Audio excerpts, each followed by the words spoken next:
Did you know women's hormones are tied deeply to our sleep quality? And we need more sleep than men.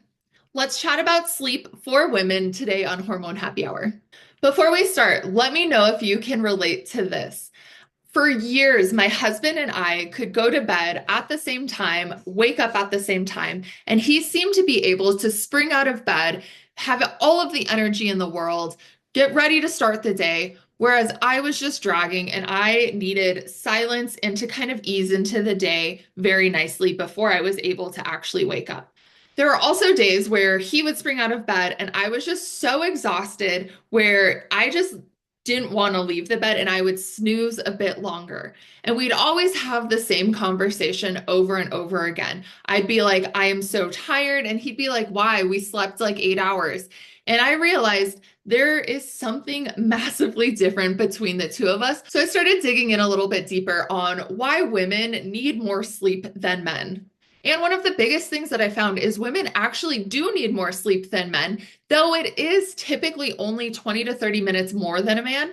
But we also have a harder time sleeping than men do. One of the reasons being is because of hormonal fluctuations. So again, let me know if you can relate to this, but in your later luteal phase, when you are getting ready to start your period, you tend to not sleep as deeply as when you are in your follicular and ovulatory phase. Maybe you have a little bit of hormonal imbalances that causes you to have restless sleep where you feel like you're waking up every hour, where you feel like there's times during the night where you're just staring at the ceiling being like, why can't I frickin' sleep? That is a hormonal fluctuation. Also, during your period, if you are feeling PMSy or if you do have heavy bleeding or cramping, a lot of that can keep us awake at night. Men do not have any of those issues with hormonal fluctuations. During perimenopause, it is very common for women to complain that they can't sleep. A lot of that is connected to the hot flashes as well, where they are waking up just drenched in their own sweat and they have to change their pajamas, they have to change their sheets because they've sweat so much. This is a hormonal fluctuation as well. Their hormones are decreasing as they are changing times of life. And then with pregnancy, a lot of women experience fatigue, sleep apnea, insomnia, and discomfort, which can impact their sleep quality as well. So, sleep quality is largely connected to hormone fluctuations.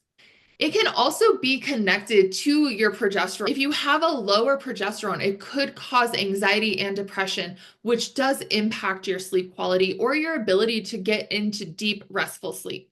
And then there are also lifestyle factors that can factor into women not getting as good of sleep. Women hold cortisol way different than men. And when we are highly stressed and not able to release this cortisol, it does impact our sleep. Women also statistically use more of their brain per day than men. And this is not a shade on men. This is not being rude. This is actually a fact. This is a fact. Women do use their brain way more than men. We are multitasking. We are taking care of things. We can use deeper parts of our brain than men.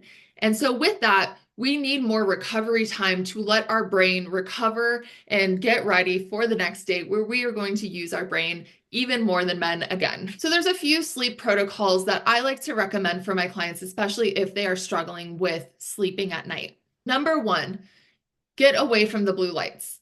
So, whether that is your phone, your laptop, the TV, the little numbers on your microwave are blue lights.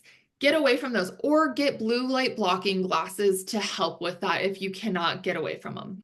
Number two, sleeping in a cool, dark room. This one is like a duh, like we know. However, sleep in a cool, dark room. It will prime your body to get into a deeper sleep. Number three, finding a wind down routine that works for you.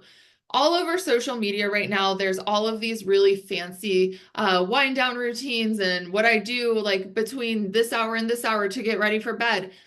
Find one that works specifically for you. I don't want your wind down routine to be a checklist where you feel stressed that you're not doing everything that you can. Instead, for me, for example, this looks like going upstairs. I floss my teeth, I brush my teeth, I play with my dog a little bit, I maybe stretch, and then I get into bed and I go to sleep. Done. I don't have this big, long, fancy wind down routine like a lot of influencers do. Number four, supplement with magnesium glycinate. This will help calm your body down, relax your mind, and put you to sleep. A lot of times when we have a magnesium deficiency, which is very common for women, when we have a magnesium deficiency, it will keep us awake at night. If you are going to get magnesium glycinate, I would recommend starting with 200 milligrams.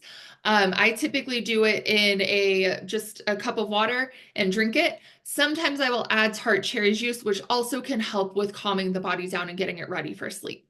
And number five, if you are really struggling with sleep and you know something is not right, go to your doctor. Please go to your doctor. Do not sit that out. Schedule an appointment. Talk to them about what is going on.